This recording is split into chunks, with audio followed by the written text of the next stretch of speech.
Cortisol is a stress hormone. It acts on almost every organ in our body. In this video, I am going to tell you how cortisol is secreted and what are its physiological actions.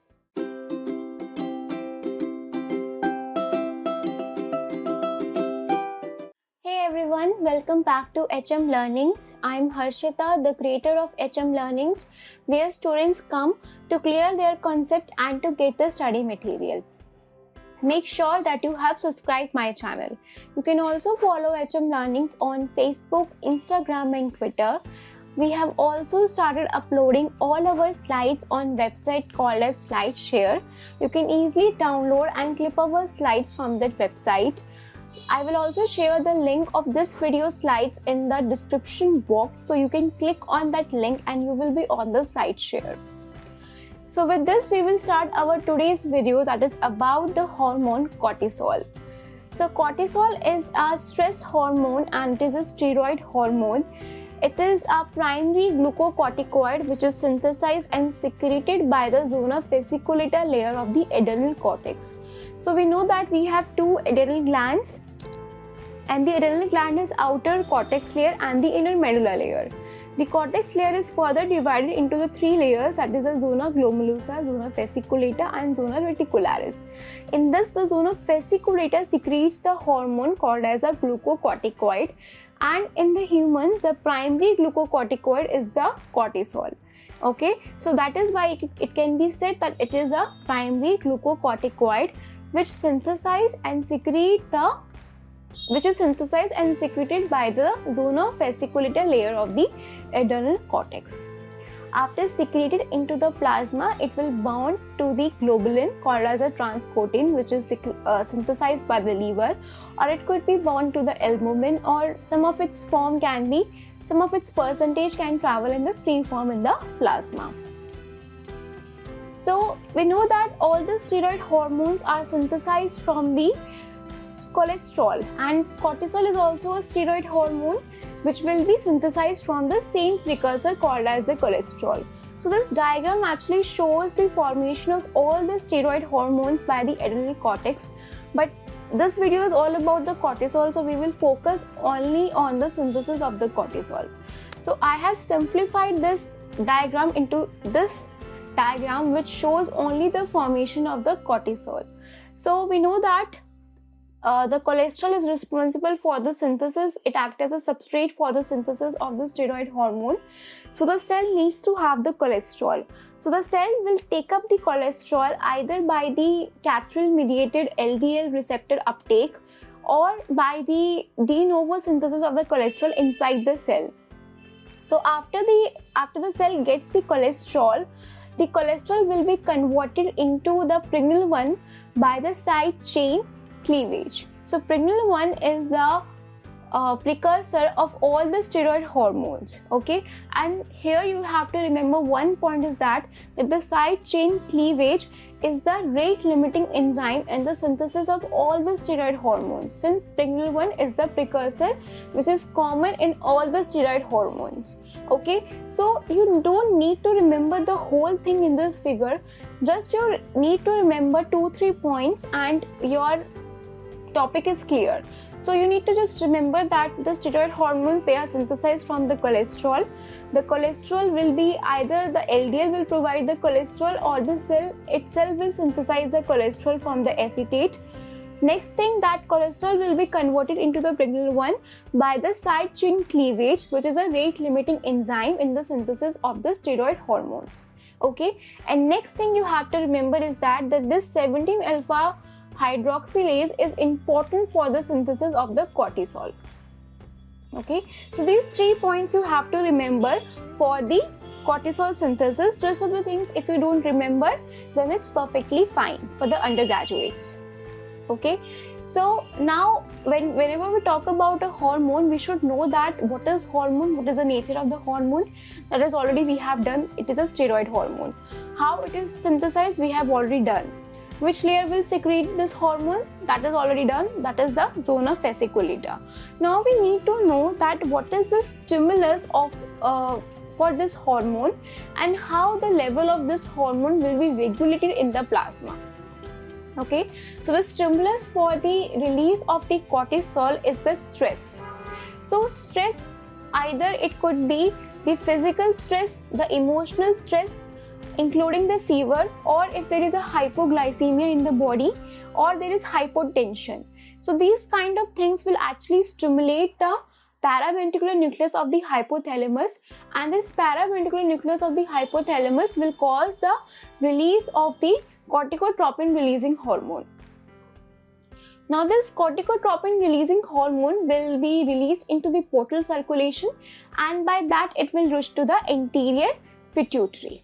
Okay, so this, I think this hypothalamus pituitary axis already is discussed in one of our videos that we have done when we start the endocrine physiology. So please go and check that video because it will clear your basics. And after the release of the CRH will reach the anterior pituitary, and in the anterior pituitary it will stimulate the corticotropes to secrete another hormone called as a adrenocorticotropin hormone, that is ACTH. Now this ACTH, through the blood it will go and stimulate the adrenal cortex to secrete the cortisol.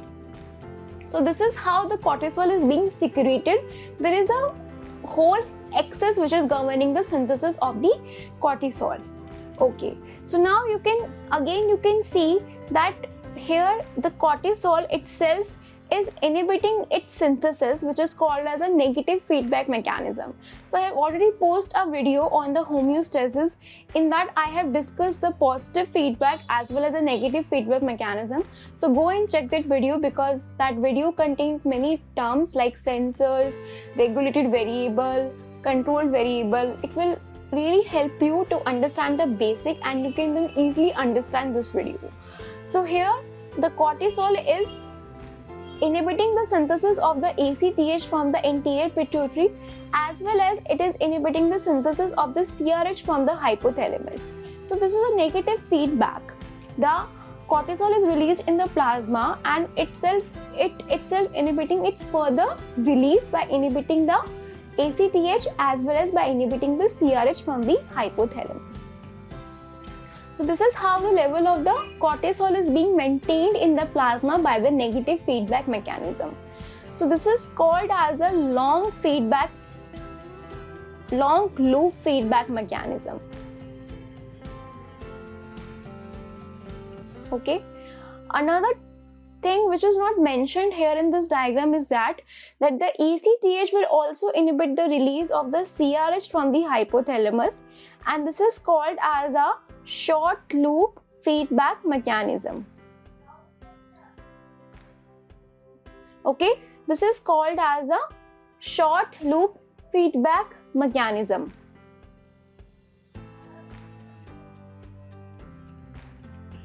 Okay, so this was about the regulation and about the stimulus of the cortisol hormone. Now there is one more thing which is very important to remember is that there is a circadian rhythm or the diurnal rhythm in the body which is being maintained by the suprachiasmatic nucleus of the hypothalamus. So the ACTH, or you can say the cortisol hormone, they follow this diurnal rhythm. Okay, so how they follow, you can see in this diagram. On the x-axis we have a hours, or we have a daytime, like we have a midnight, then noon, then midnight, and on the y-axis we have the levels of the cortisol and we have a level of the ACTH here. So what is being happening here, that when the person is awaking, okay, so when the person awakes here, suppose at 6 o'clock, so you can see that in the early morning the level of the ACTH is high, and as a result of that the cortisol level is also high. Okay, and then when there is a night at about, or you can say evening at about again 6 o'clock, there is another peak which is seen in the release of the cortisol level. So you can see that it follows a circadian rhythm or a diurnal rhythm even before the person is awaking, or the person is supposed to be awake in the coming 1 hour. The cortisol level increases in the blood so that the person remains, you can say, it can prepare the person to be the activities he is going to perform after waking up. Okay, so this is you can see that how the body is so smart that it makes the individual ready before he is awake. Okay. So with this we have completed the regulation and the stimulus. You need to remember two things here: the hypothalamus pituitary axis as well as the diurnal rhythm, extremely important, regularly asked in the Viva examinations. Now here, how the ACTH will go and act on the zona fasciculata layer and will cause the release of the cortisol. This diagram shows you that. So ACTH is a protein hormone. It will bind to the G protein coupled receptor, and this G protein coupled receptor has a alpha subunit which is coupled to the adrenal cyclase. So this adrenal cyclase, after activation, after binding of the ACTH, this adrenal cyclase will convert ADP to form a cyclic AMP. Now this cyclic AMP will cause the activation of the protein kinase A, and this protein kinase will increase the activity of the SCC. Remember the side chain cleavage, which is the rate limiting enzyme in the synthesis of the steroid hormone. So if its activity is increased, what will happen? The cortisol synthesis will ultimately get increased. Then it will also cause the synthesis of the several other enzymes. What are these enzymes? Like, first is the SCC, we have already done. Then it will increase the LDL receptor mediated uptake of the cholesterol. Then it will increase the activity of the HMGA-CoA reductase, which is a rate limiting enzyme in the cholesterol synthesis. So it is ensuring that the cholesterol should be available for the synthesis of the cortisol, and SCC enzyme activity is also being increased. Okay, so by this the ACTH is ensuring that there should be increase in the synthesis of the cortisol. A very important point here you have to remember: the difference between the steroid hormone and the protein hormone is that protein hormone is already formed inside the cell and it is stored in the secretory vesicles. So when a stimulus comes, it will only cause the release of the secretory vesicles and the release of the hormone. But when you talk about the steroid hormones are never stored inside the cell. When a stimulus comes, they will first get synthesized and then they will be released. So we know that cortisol is a steroid hormone, so it will be first synthesized and then it will be then released. Okay. So now, how the cortisol is being acting? So cortisol is released in the plasma, it will bind to the globulin, it will reach its target organ, and now after reaching the target organ, how it will cause the appearance of all the biological effects which is supposed by the cortisol. So how it can do that? The cortisol is a steroid hormone. Okay, so here you can say this is a cell. Okay, and this is a steroid hormone, which is basically here the cortisol. So cortisol will diffuse into the cell because steroid is what? It is lipophilic. It can cross the cell membrane. Okay, so it comes inside the cytoplasm. Inside the cytoplasm, the cortisol will bind to the steroid receptor, or basically the glucocorticoid receptor.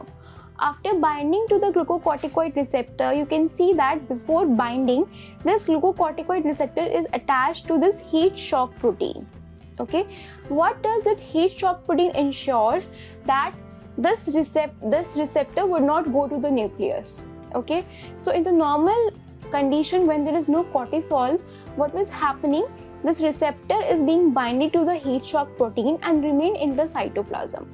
When the cortisol comes, it will bind to the receptor and will cause the detachment of the heat shock protein from this receptor.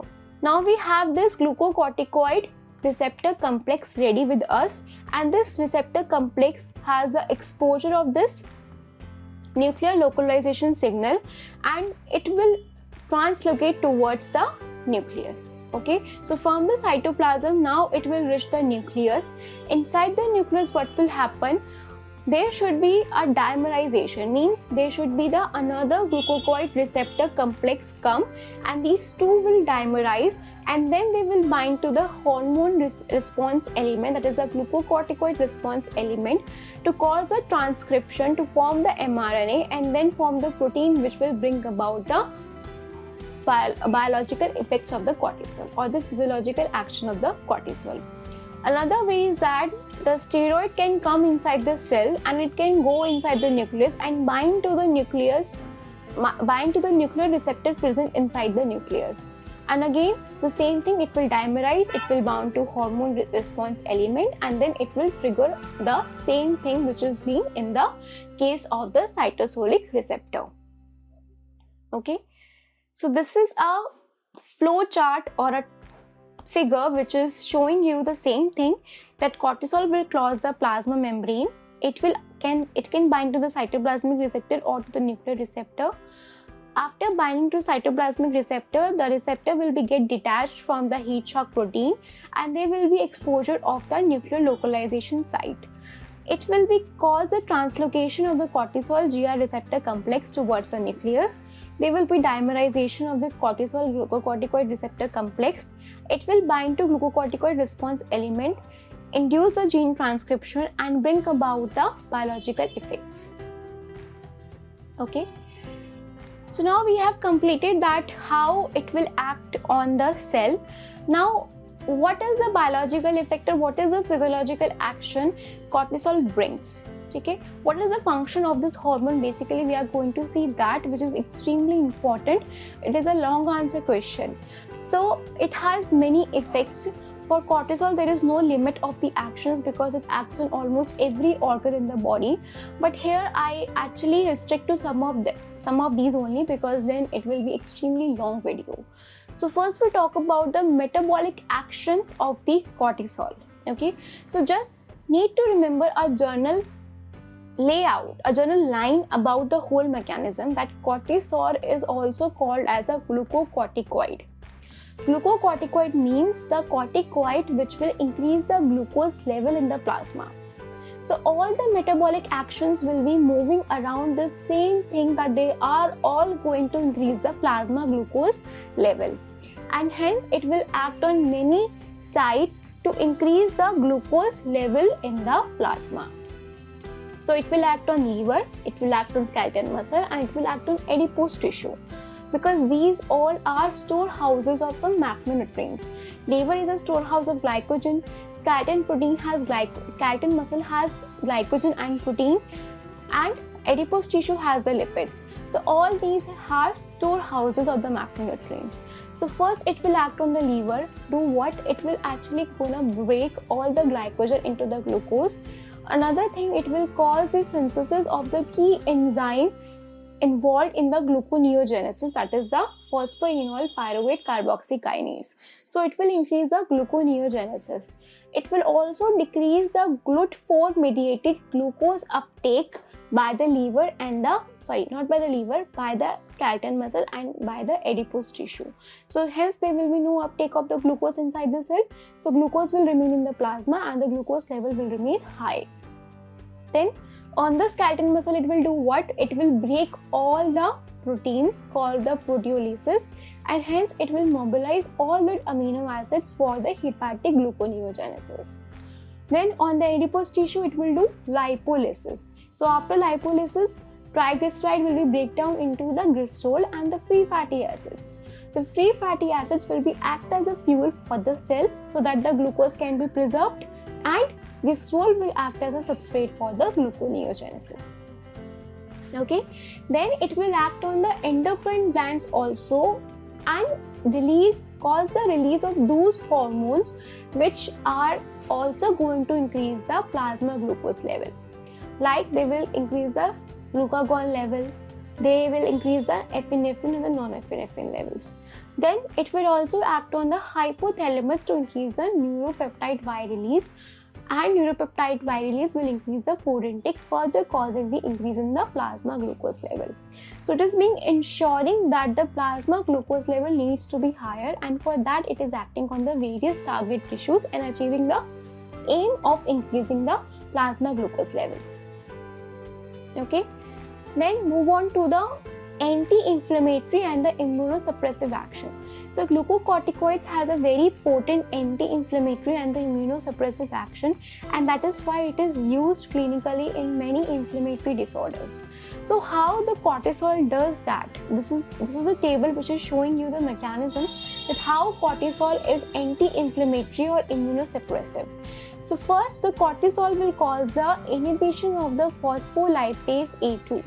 So phospholipase A2 will actually go into the cyclooxygenase pathway and will cause the formation of the prostaglandins, prostacyclin, thromboxane, leukotrienes. All these are what? All these are inflammatory markers. So the cortisol will increase the anti-inflammatory cytokines but will decrease the inflammatory cytokines, and it will inhibit the phospholipase A2 so that the formation of all these inflammatory mediators will be yet decreased. Okay. Next is it will cause the stabilization of the lysosomal membrane. So there will be no release of the proteolytic enzymes and there will be no proteolytic damage, hence there will be decrease in the inflammatory injury. It will also cause the inhibition of the mast cell. We know that the mast cell has a histamine. So if the mast cell is inhibited, there will be no release of the histamine and there will be no swelling or no flare because there will be no capillary vasodilation, there will be no increase in the capillary permeability. On the leukocytes, it will decrease the chemotaxis, it will decrease the diapedesis, it will decrease the adherence of the leukocytes on the endothelial cells, and hence the leukocytes will cannot move into the site of the injury. They will also decrease the phagocytosis. So overall, it will decrease the leukocytic activity.